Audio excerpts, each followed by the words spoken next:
Okay, so have you ever wondered what happens when someone in power deliberately chooses to appear powerless? What kind of truths get revealed when, the mask of authority is removed, even just for a moment? Today, we're diving into a truly astonishing incident captured in a YouTube video transcript. It's the story of Rama Kapoor. She's a high-ranking official who, well, through a series of really dramatic events, exposed some deep-seated corruption within her own district's police force. Yeah, and this isn't just a thrilling personal story, though it definitely is that.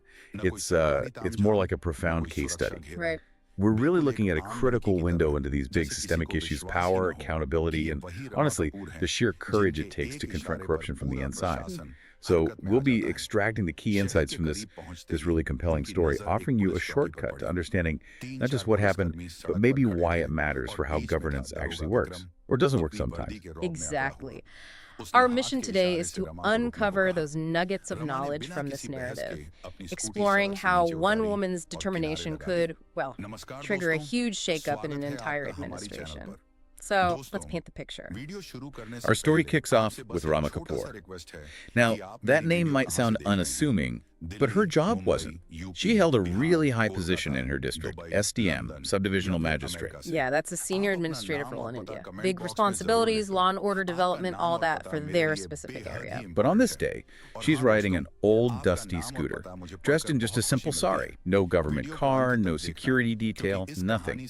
The source actually says she looked exactly like an ordinary girl. You'd never guess this was the Rama Kapoor whose, single signal could get the whole administration moving. She was heading to a friend's wedding, moving pretty quickly towards the city. And what really stands out here, I think, is how deliberate this choice was. For an SDM, someone with that visible authority to travel incognito, looking ordinary, it was incredibly strategic.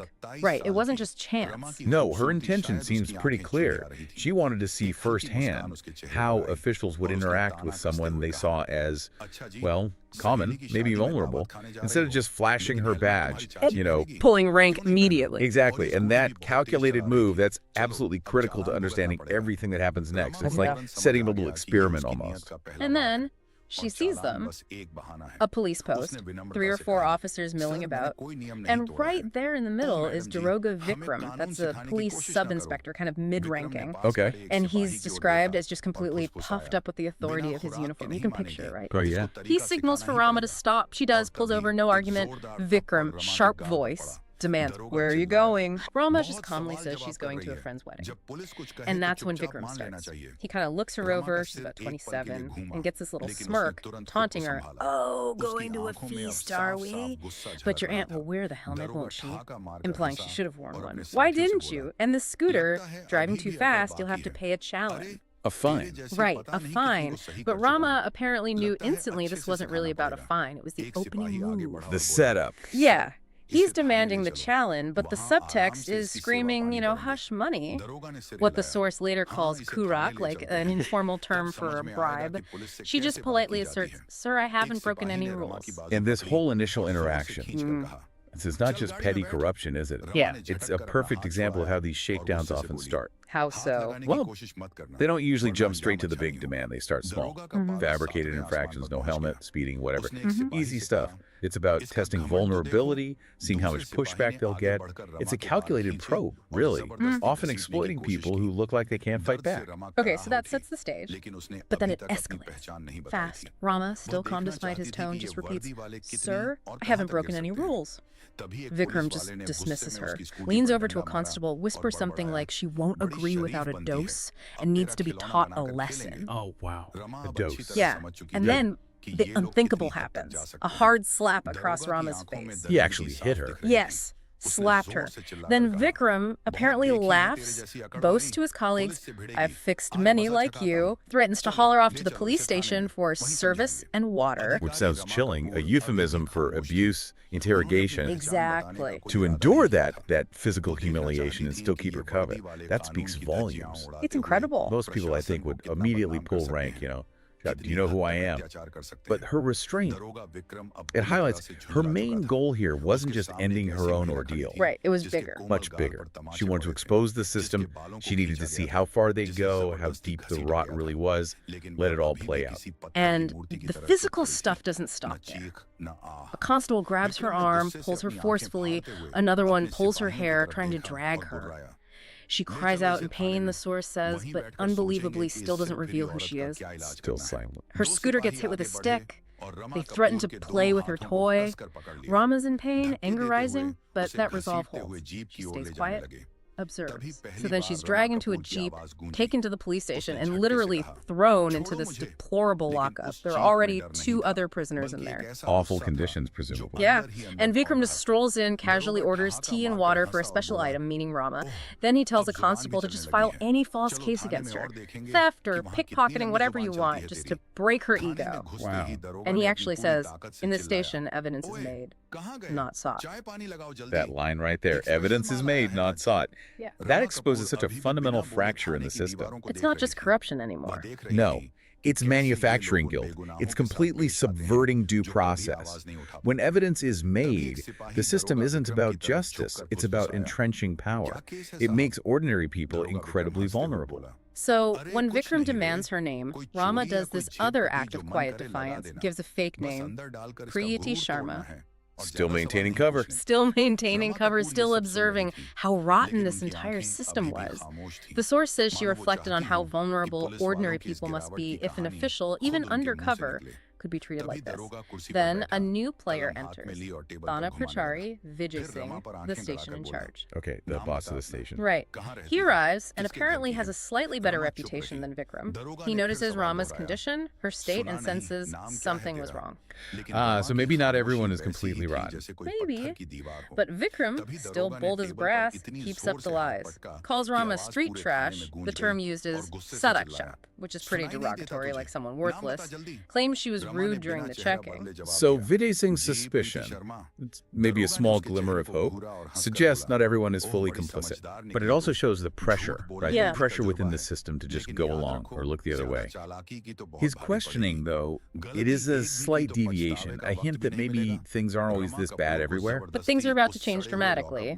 The district magistrate arrives, the DM, the top administrative officer for the whole district. Hey, now we're talking real authority. And his eyes, the source says, show clear anger. He immediately asks Vikram what this drama is all about. Reads the false report they cooked up against Rama fraud, cheating, 420 Arthagi, the specific penal codes. The DM presses Vikram hard.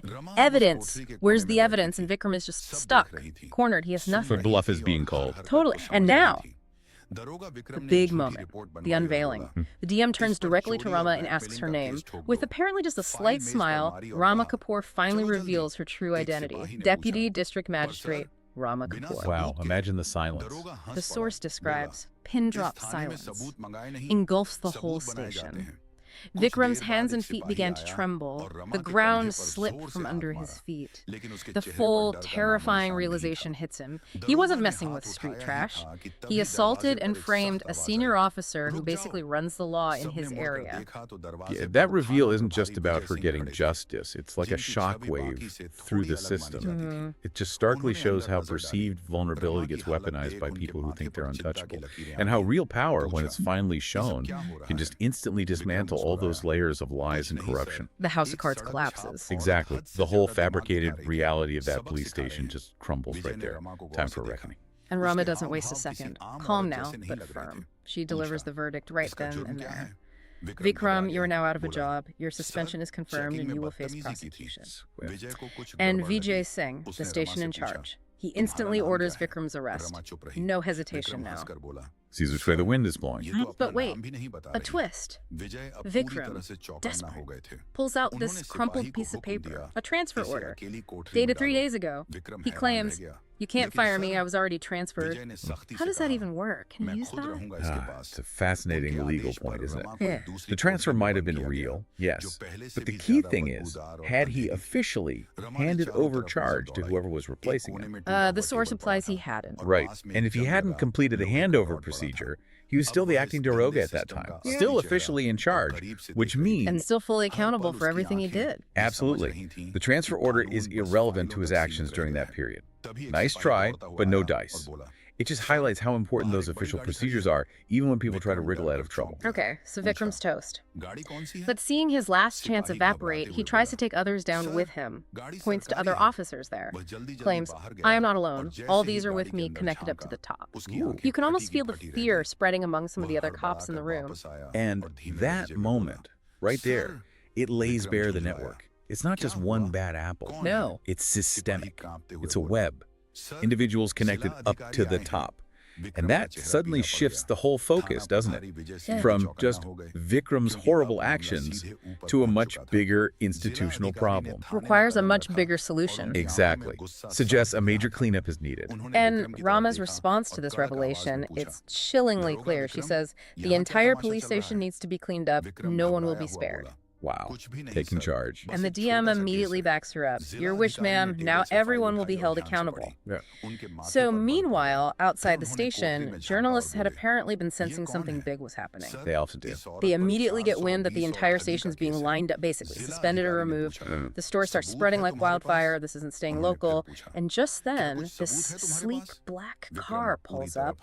Out steps SSP Raghav, senior superintendent of police. Okay, the top police officer in the entire district. This is big. And Rama Kapoor, completely fearless, walks right up and confronts him. Asks if he thought he would just get away. Directly challenging the SSP. Yes. And Vijay Singh, the station chief, hands Rama a file that apparently exposes all of SSP Raghav's black deeds. There was evidence ready. Seems so. The DM, seeing this, doesn't even blink. Orders the SSP's immediate arrest. Right there. Arresting the SSP on the spot. Imagine the shockwaves through the force. Must have been incredible. Yeah, the courage needed to go after corruption at that level. Yeah. It's truly remarkable when it reaches the highest tiers of the local administration. Rama's actions just kept escalating, didn't they? Shows how one determined person can trigger accountability, even against the most powerful people. Proves they aren't immune if someone dares to shine that light.